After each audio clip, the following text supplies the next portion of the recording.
Selamat pagi. Berjumpa kembali dalam ibadah minggu di bulan September ini. Mari Bapak Ibu sama-sama kita membuka firman Tuhan. Saya akan beri judul untuk perenungan kita di hari Minggu ini adalah 5 langkah untuk terhindar dari meragukan Tuhan. 5 langkah untuk kita terhindar dari meragukan Tuhan. Ada mungkin banyak kita percaya sama Tuhan, cuma sampai di mulut. Tapi di sini masih ragu sama Tuhan, ragu-ragu sama janji Tuhan, ragu-ragu sama firman-Nya.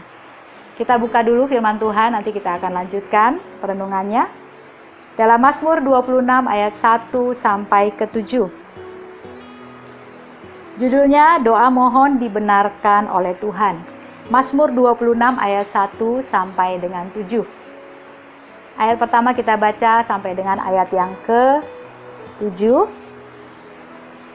Dari Daud, berilah keadilan kepadaku ya Tuhan, sebab aku telah hidup dalam ketulusan kepada Tuhan, aku percaya dengan tidak ragu-ragu.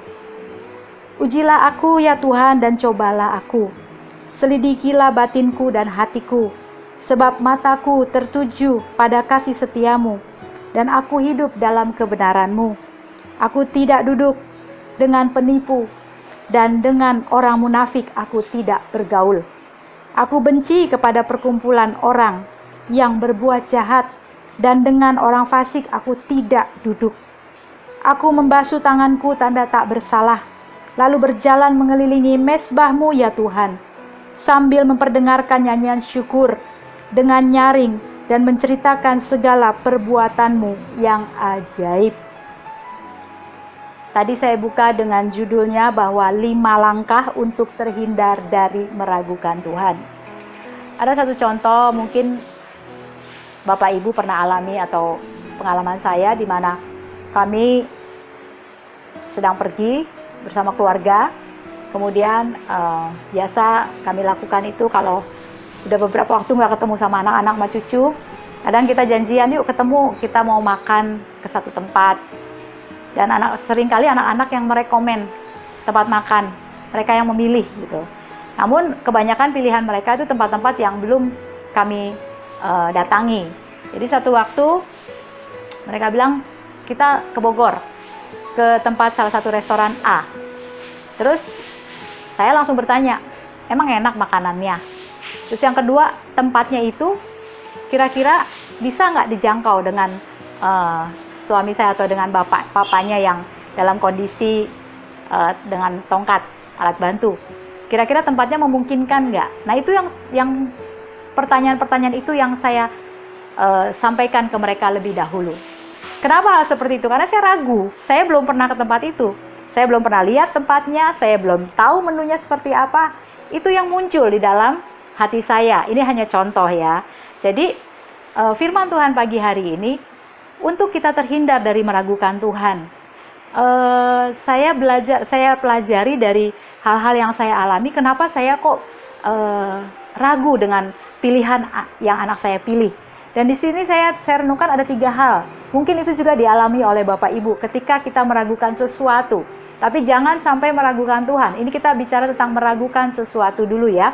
Jadi yang pertama, mungkin mengapa kita ragu? Mengapa keraguan itu muncul ketika kita harus memilih sesuatu, ketika kita harus pergi ke suatu tempat yang belum pernah kita datangi, atau ketika kita mungkin akan kehadiran seseorang yang kita belum kenal, yang mungkin baru mau kita bertemu dengan dia, ataupun kita mau melakukan suatu hal yang kita belum punya pengalaman lah di dalam hal itu. Jadi yang pertama, keraguan itu muncul adalah karena mungkin kita nggak punya referensi, ya kan? Kita nggak punya referensi, kita nggak punya informasi atau penguat pernyataan. Itu yang pertama. Kenapa keraguan itu muncul? Mungkin kita nggak punya referensi, tidak ada pernyataan yang kuat untuk menyatakan bahwa itu baik, bahwa itu benar, bahwa itu bagus, bahwa itu enak. Nah itu yang pertama. Itu muncul keraguan karena nggak ada referensi. Tapi di dalam Tuhan, hal ini nggak boleh ada. Di dalam Tuhan hal ini tidak boleh ada. Kita nggak bisa bilang, oh saya meragukan Tuhan karena saya nggak punya referensi. Mari kita buka dalam 2 Timotius 3 ayat 14 sampai 17. Ini kalau kita bicara, saya ragu sama Tuhan nih. Saya benar apa enggak sih Tuhan itu? Baca ini dalam 2 Timotius 3 ayat 14 sampai 17. Tetapi hendaklah engkau tetap berpegang pada kebenaran yang telah engkau terima dan engkau yakini, dengan selalu mengingat orang yang mengajarkannya kepadamu. Ingatlah juga bahwa dari kecil engkau sudah mengenal kitab suci yang dapat memberi hikmat kepadamu dan menuntun engkau kepada keselamatan oleh iman kepada Kristus Yesus. Segala tulisan yang diilhamkan Allah memang bermanfaat untuk mengajar, untuk menyatakan kesalahan, untuk memperbaiki kelakuan, dan untuk mendidik orang dalam kebenaran. Ayat yang ke-17, dan dengan demikian tiap-tiap manusia kepunyaan Allah diperlengkapi untuk setiap perbuatan baik. Jadi kalau kita meragukan Tuhan, itu kita nggak punya alasan, karena Tuhan sudah memperlengkapi kita bahkan sejak kita kecil. Kita sudah diperkenalkan tentang Tuhan. Jadi kita udah punya referensi. Beda ketika kita pengen menikmati satu menu makanan di tempat yang kita belum datangi. Kita pengen ketemu seseorang yang belum kita kenal. Atau kita kepengen pergi ke satu tempat wisata atau restoran sebagainya yang belum pernah kita ada di sana. Ya kita akan bilang gak ada referensinya. Tapi untuk Tuhan, kita sudah dibekali untuk memiliki referensi bahwa Allah itu baik, bahwa Tuhan itu patut dipercaya, perkataannya iya dan amin. Jadi tidak ada kata gak punya referensi. Kita sudah punya referensi sejak kita kecil. Kita sudah punya penguat pernyataan. Apa yang Tuhan bilang itu ya dan amin. Jadi udah gak boleh lagi meragukan Tuhan. Yang kedua, mungkin kalau secara dunia atau bukan bicara tentang firman, kita belum pernah coba, ya kan?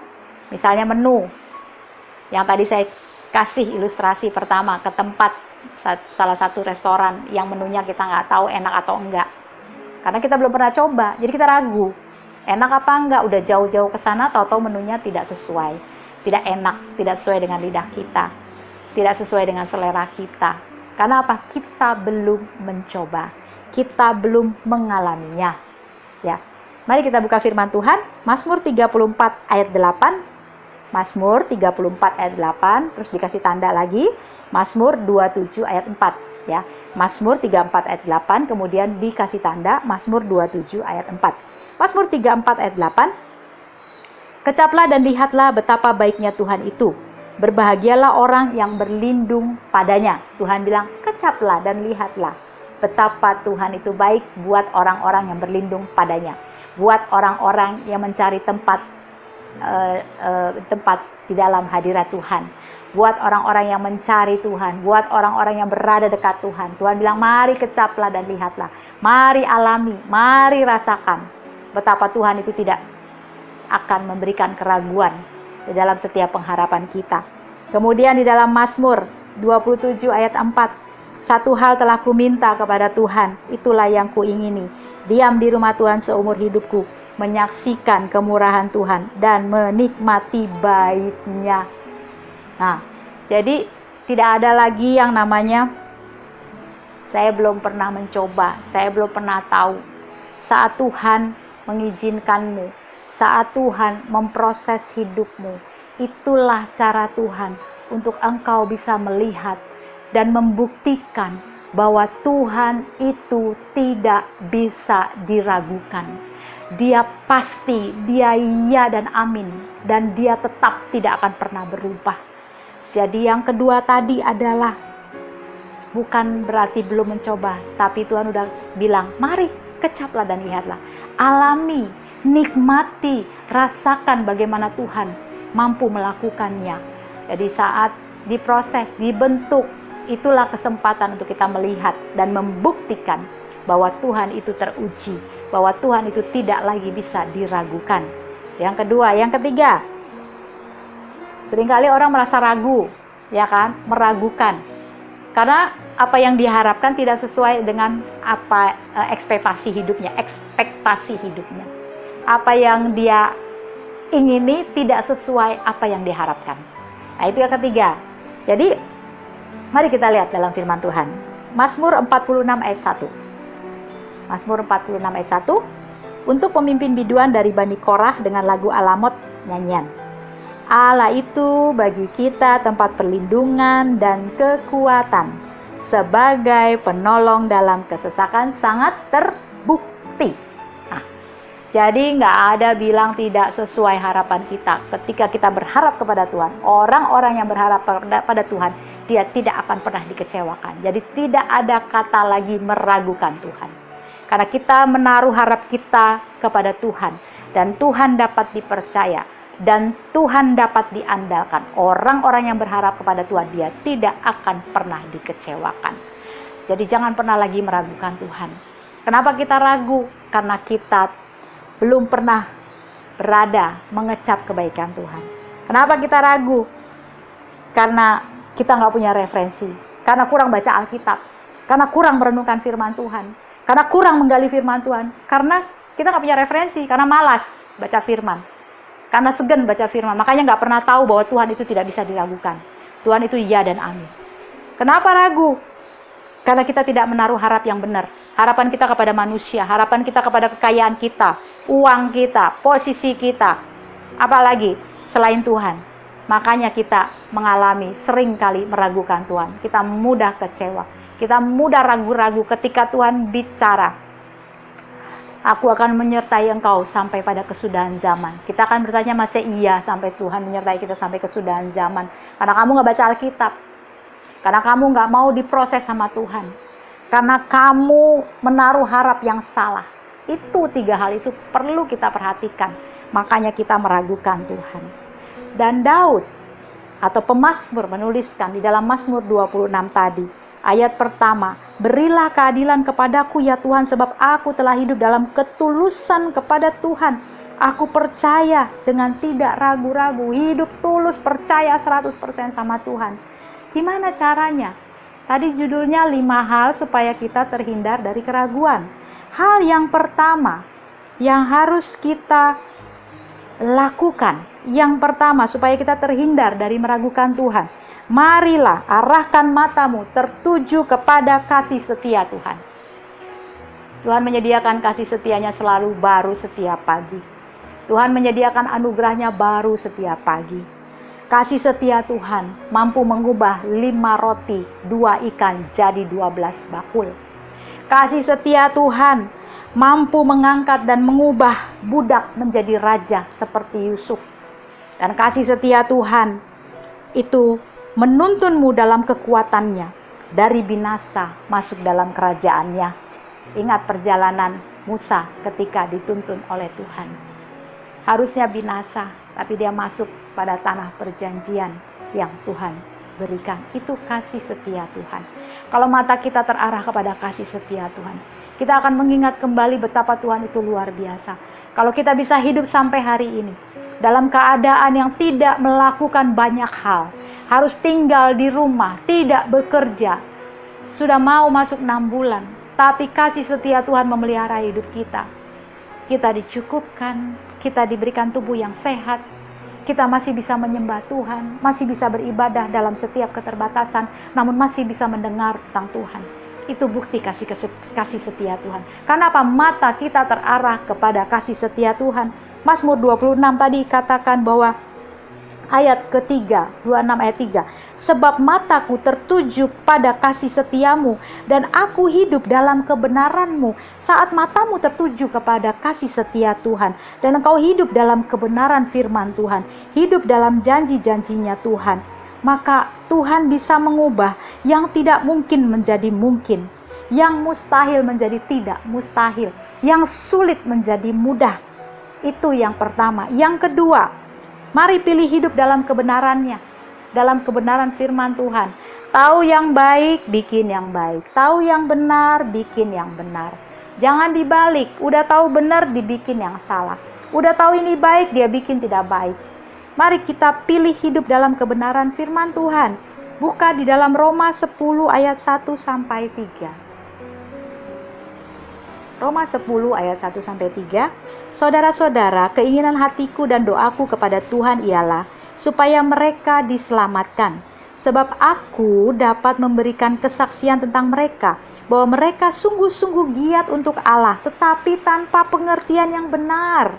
Sebab oleh karena mereka tidak mengenal kebenaran Allah, dan oleh karena mereka berusaha untuk mendirikan kebenaran mereka sendiri, maka mereka tidak takluk kepada kebenaran Allah.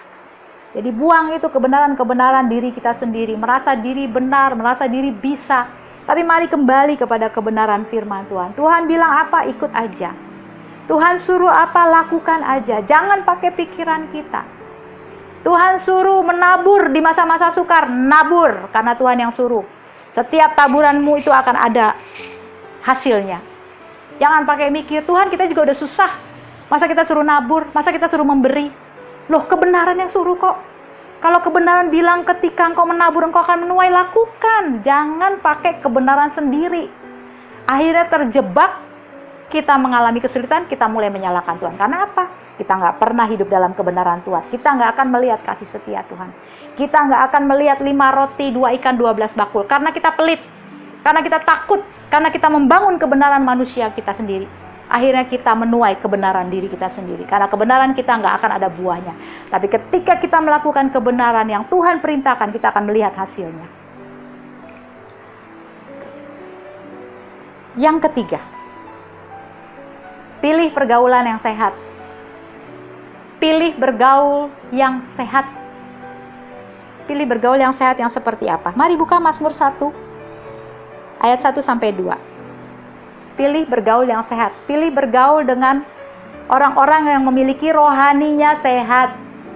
Jangan bergaul dengan orang-orang yang rohaninya nggak benar. Yang rohaninya pura-pura, rohaninya tidak sungguh-sungguh. Cuman hebat di gereja, cuman datang di gereja, tapi hari-harinya tuh bohong. Munafik, kepalsuan. Tapi pilih orang-orang yang memiliki kualitas rohani yang hebat. Mazmur 1 ayat 1 sampai 2. Berbahagialah orang yang tidak berjalan menurut nasihat orang fasik, yang tidak berdiri di jalan orang berdosa, dan yang tidak duduk dalam kumpulan pencemooh. Tetapi yang kesukaannya ialah Taurat Tuhan, dan yang merenungkan Taurat itu siang dan malam.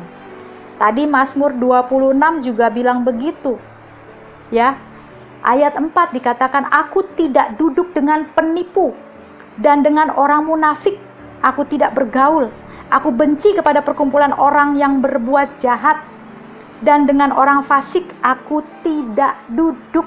Ini pilihan pemazmur, supaya dia tidak meragukan Tuhan. Jangan buka telinga dengan hal-hal yang tidak membangun rohanimu. Jangan buka telinga untuk membuat imanmu lemah. Tapi mari kita buka telinga rohani kita, mata rohani kita, untuk memandang kepada kasih setia Tuhan. Bergaul dengan orang-orang yang selalu mengencourage rohani kita. Bergaul dengan orang-orang yang selalu berkata tentang Tuhan. Bergaul dengan orang-orang yang selalu bercerita tentang Tuhan. Supaya rohani kita sehat.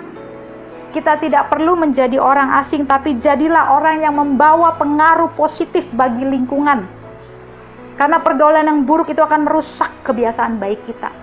Kita menjadi orang benar bukan berarti kita menjadi orang asing di tengah-tengah dunia yang tidak benar ini. Tapi mari kita hadir. Kehadiran kita membawa pengaruh, membawa dampak, membuat orang lain mengenal Tuhan dari hidup kita. Ini maksudnya, pilih pergaulan yang sehat supaya kita punya bekal.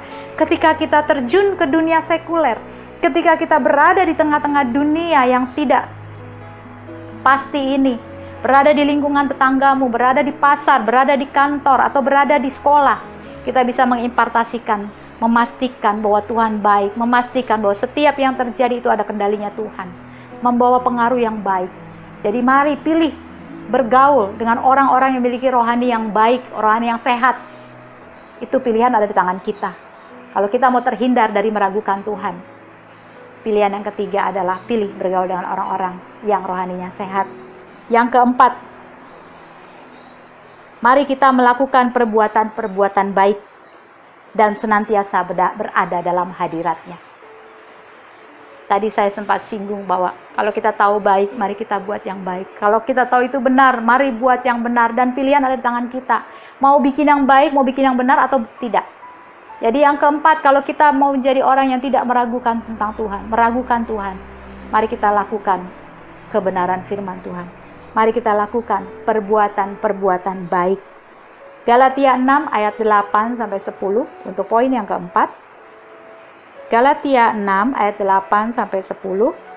Sebab barang siapa menabur dalam dagingnya, ia akan menuai kebinasaan dari dagingnya. Tetapi barang siapa menabur dalam roh, ia akan menuai hidup yang kekal dari roh itu. Janganlah kita jemu-jemu berbuat baik, karena apabila sudah datang waktunya, kita akan menuai jika kita tidak menjadi lemah.